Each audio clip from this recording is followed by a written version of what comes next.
Alright, I was going to make a video on making a little step stool.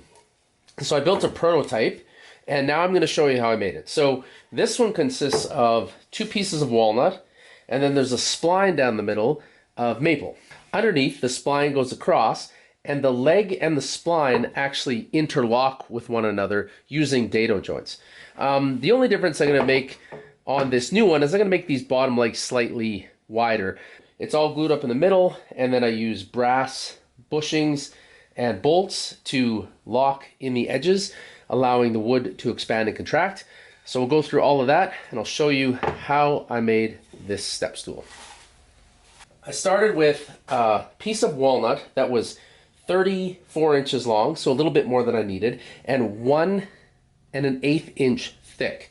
And this piece right now is 10.5 inches wide. This piece here is 16 inches long, 5 1/8 inch tall, and 1 1/8 thick. Okay? What I've done so far is I've cut this into 3 pieces. I cut this into a piece that is 16 inches long, and then 2 pieces that are each 7 3/4. And these will be the legs. So these will essentially sit like this, under the top, and then the spline will go between each leg. I'm going to cut the top, and I'm going to glue the top on either side of this stretcher, almost like a cutting board, and then that will be the top. So one of the first things I'm going to do is I'm going to work on the joint between the legs and the spline. So what I'm going to do is I'm going to use a dado blade to cut a notch that goes up into the wood, and then I'm going to cut a notch in the leg, so these pieces will interlock with one another. I'll show you how I do that. Okay, so I've made a few cuts in the pieces that I showed before. I took the top and I cut it in half. Each of these pieces are 4.5 inches. Okay?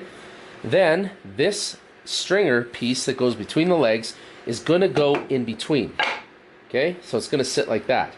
This height is 4 inches. That's very important because I'm going to have to make the legs straddle this.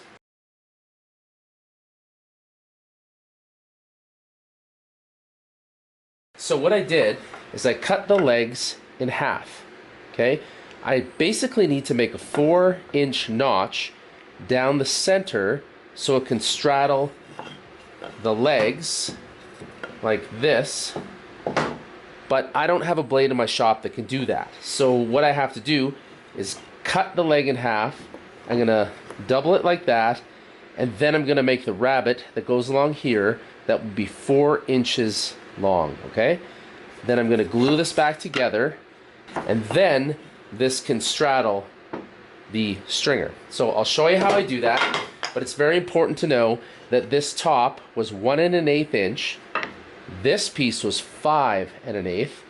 So when I put them together, that leaves 4 inches. So I need to make a 4-inch notch. So again, this is the stringer. This is the piece that goes between the legs, and it also is going to be in between the 2 halves of the top. So what I'm going to do is I'm going to make rabbets in the side of this board where these legs are going to recess into. Okay, so that gives a nice strength additive, because that notch will keep this leg from twisting, because when you're standing on a stool there can be a lot of instability. So I want this to be really strong. So what I need to do is I need to make notches on each side of this board, and I'm going to make them 1/8 inch deep. Currently this is 1 1/8 inch thick. When I take the rabbets out, I'm going to be taking off 1/8 from here and 1/8 from here. This is going to leave me with 7/8 inch. Now that is going to be sliding down over these legs. So what I have to do is I have to take 7/16, so half of 7/8 off of each side. So I have to take 7/16 off of each. The height of my blade will be 7/16, and I'm going to be going down 4 inches. So this, I'll be marking 4 inches on here, and I'll set my blade height to 7/16. And that will make a notch in each of these. When I glue them back together, I'll have a 4-inch deep notch that is wide enough to accept the stringer.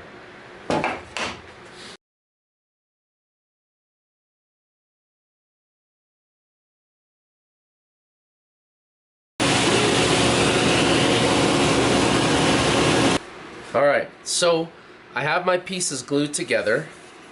Okay, so the legs. And what I'm doing now is I'm going to be cutting the notches to marry the leg to this stretcher. Now the trick is I'm going to want to make a cut that fits this width exactly. So what I'm going to do is I'm going to get very close to this width, which is 1 1/8, and then I'm just going to work my way up to it. So I'm going to make a cut and test it, and just keep testing it to see exactly the right width that this dado needs to be. So I've set up my dado blade to be 1/8 of an inch high, and I've also set the stop on my mitre gauge so the cut will begin at 1/2 of an inch from this edge. That's just where I want it. That means the leg is going to sit 1/2 an inch in from the edge of the top. But the fact that I have my stop set, I can make my cut, I can flip it, make my next cut, and then I can flip it around and do the other side, and all the cuts will be the same.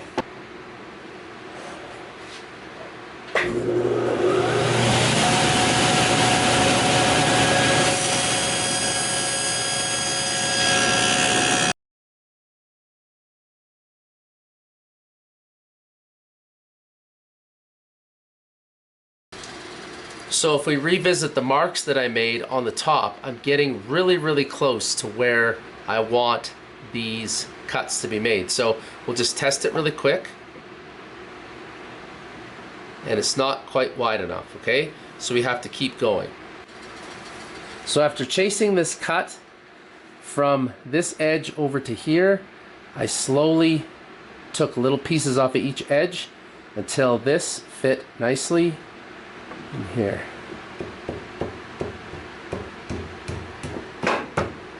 Okay.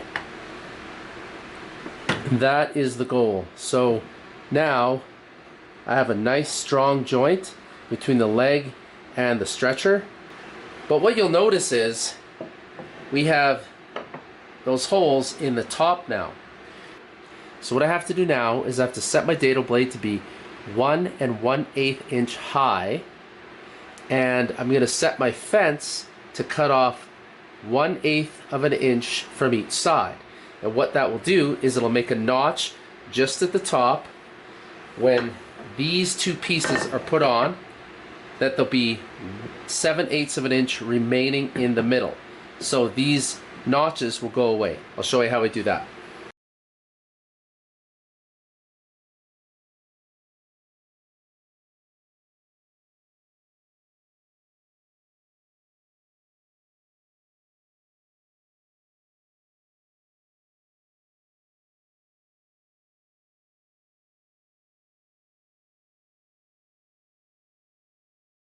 Okay, so we'll put those together.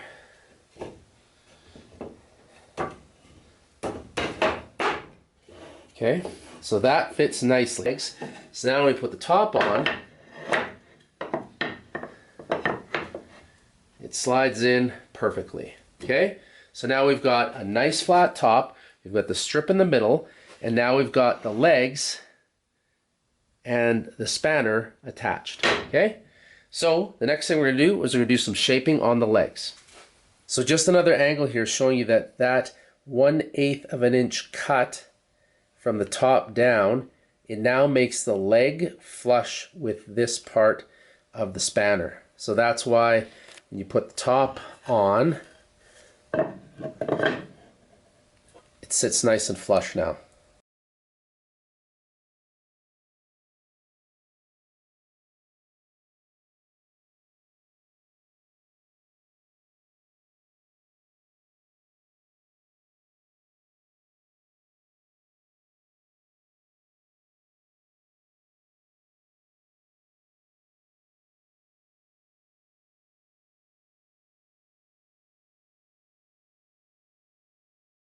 But what I've done is I've given a little bit of character to the legs. So I swept the sides in. I put a nice curve on the bottom.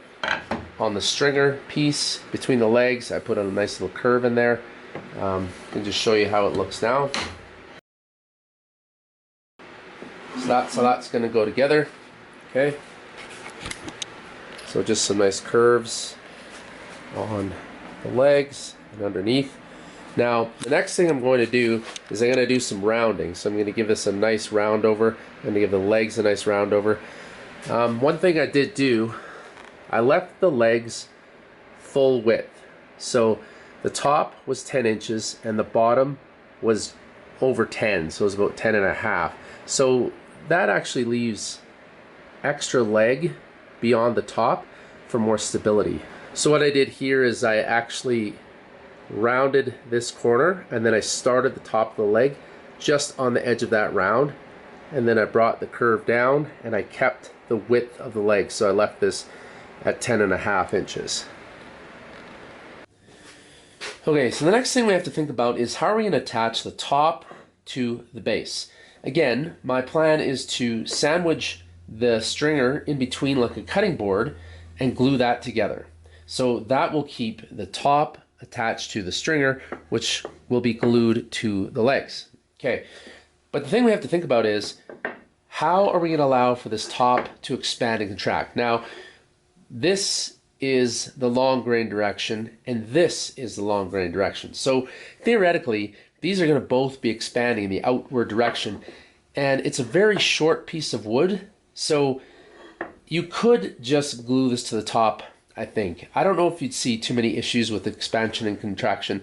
Same piece of wood, you know, these were taken from, and I would assume that their expansion will be pretty uniform. However, just to be ultra safe and make sure that we're doing this in the best way so we don't have this loosening over time, I am going to glue this part of the top to the legs. So we're just going to take a small piece of this and put a little bit of glue here.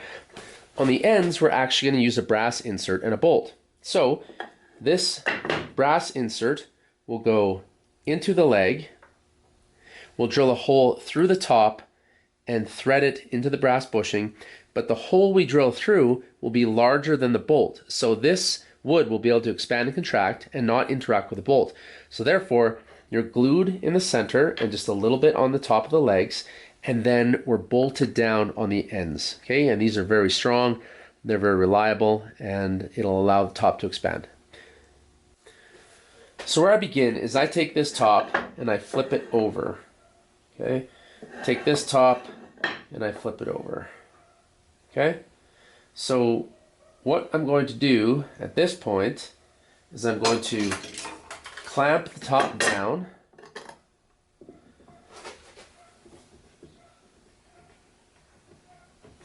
I'm going to make sure my edges are nice and flush. Okay, now what I'm going to do is I'm going to flip it over.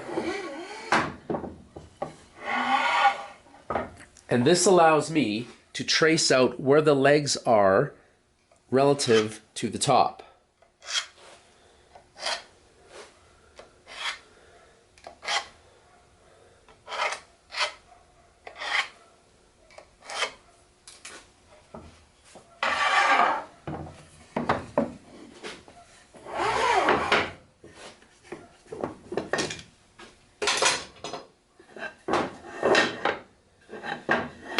So now when I flip these over, I have lines of where the top intersects with the legs. It's very important because you don't want to have the bolt shifted to one side or the other. You want everything to be centered on that leg.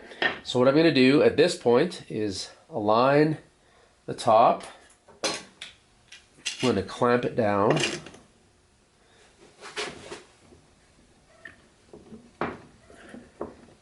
And what we're going to want to do is figure out exactly where we want the holes to go through the top and into the base. Okay, so I have the top clamped to the center, and that's hovering above the legs. Okay, what I've done is I put marks on the top where I want the holes for the bolts to exist. So I went 1 1/4 inch up from the edge, and then I went 9/16 to the center. The leg is 1 1/8, so half of that is 9/16. So that's just the center. So you don't want the bolt sitting up top where it can be seen. You want it below the wood and recessed so you can't actually see it. So what I do is I use a Forstner bit. This is a 5/8 inch Forstner bit that I'm going to use to make a recess. Then I will drill a hole through into the leg, and then I will cover that with a 5/8 inch plug that's made out of maple. So it's going to match this very nicely. So what I want to do now is I just want to make the recess for where the bolt is going to exist.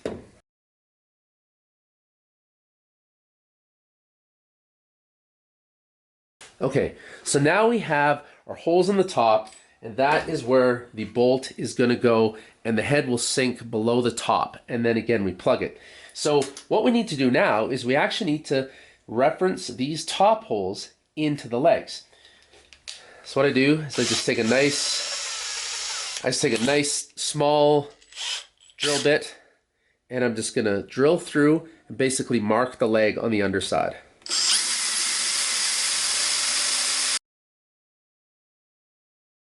Make sure you mark where the top should be. So I put marks on here to say that this piece goes on this side and this piece goes on this side, because if you reverse them, if your measurements aren't perfect, it might be a little bit off, but it's best to mark it. So if we take this off, what we see now are holes in here that mark roughly where we want to be, okay? So this will tell us where we want our brass bushings to exist. And what you do is you drill a hole and then you thread these in. I'll show you how I do that. To put in these brass inserts, what we're going to do is we're going to first drill a hole using the bit that this came with. So this was a package. It came with the brass inserts, this drill bit, and a tool for actually drilling the brass inserts in. So I'll show you how I use that. But where we're going to start is just drilling the main pilot holes for the brass inserts. And what I like to do, I've marked it with the green tape here. I like to go over hole a little bit in case the bolt needs to go past the end of this brass bushing. So I always like to give it a little bit of space. So we'll drill our holes.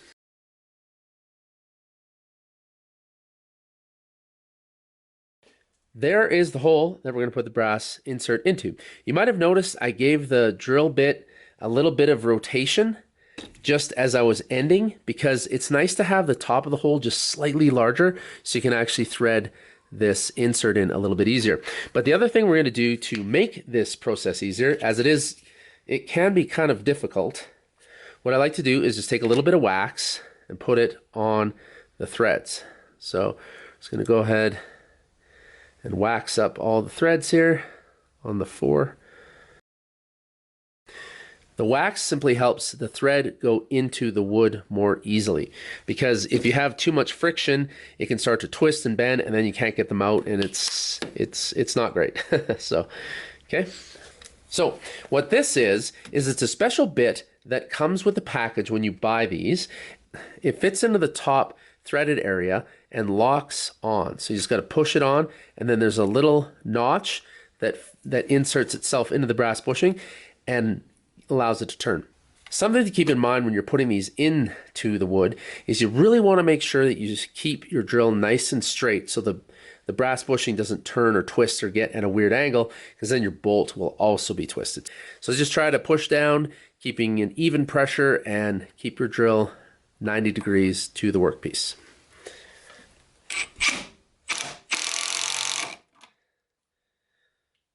So that went in very nicely. Okay, so we're looking at the top right now. I've put one of the halves into my vise, and if you'll recall, the holes we made in the top were 5/8 of an inch. Now, this bolt is 1/4 of an inch. So we have to make the hole through the top where the bolt goes quite a bit larger than this hole to allow for the expansion to move around this bolt. So what I do is I take a 1/2 inch bit, and I'm going to pilot a hole inside the 5/8. And what that will do is it will allow me to get my washers, as they are 5/8, into the hole, but then the bolt will be able to move around. Now, the fact that this hole is 5/8 and this bit is 1/2 inch, that leaves a shoulder on the inside of the hole for the washer to sit on, so it can actually pull down the top onto the leg. So the situation we just created was, we had our top, we drilled a 5/8 inch hole with the Forstner bit, so this was 5/8 of an inch across, okay, across there. And then what we did is we came in with a 1/2 inch drill bit, and we made another hole, and this is the shoulder I'm talking about. So we have a 1/16 of an inch on either side for the washer to sit on. So what happens is you put the washer in, it sits in the hole, and then the bolt sits in, and it is quite a bit smaller in diameter than the hole. So this bolt now has this room in here to move. So as the wood expands on the top, this bolt is still locked onto the leg, but has room to move inside.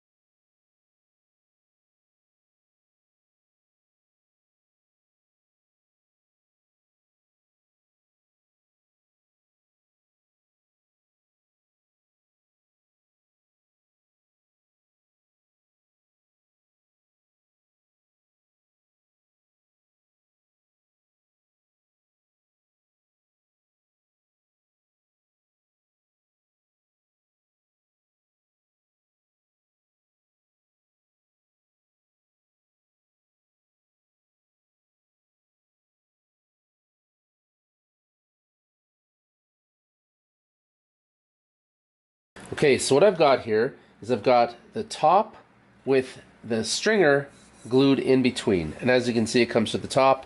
You don't have the notches where we made the slots on the bottom because we cut those out. So now this is one big solid piece. Now, I took my time to sand this very, very well, because once you get the legs on, it can be very difficult to sand in a lot of these little areas.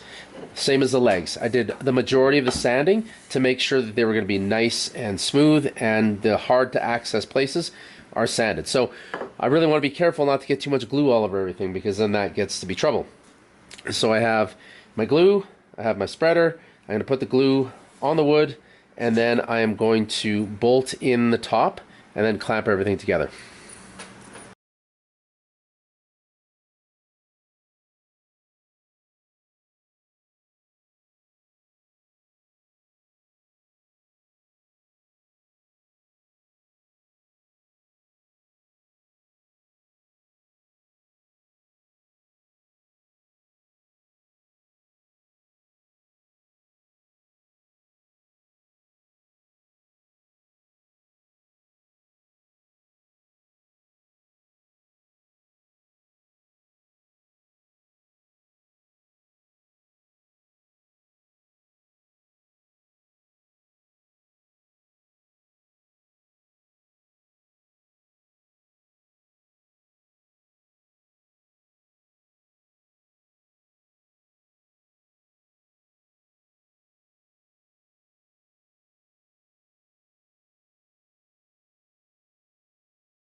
Okay, so now we'll throw on a few clamps and we'll let it sit.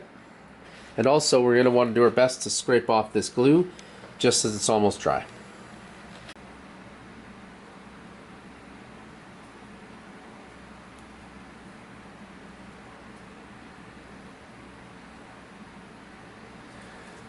Okay, so only on the sides.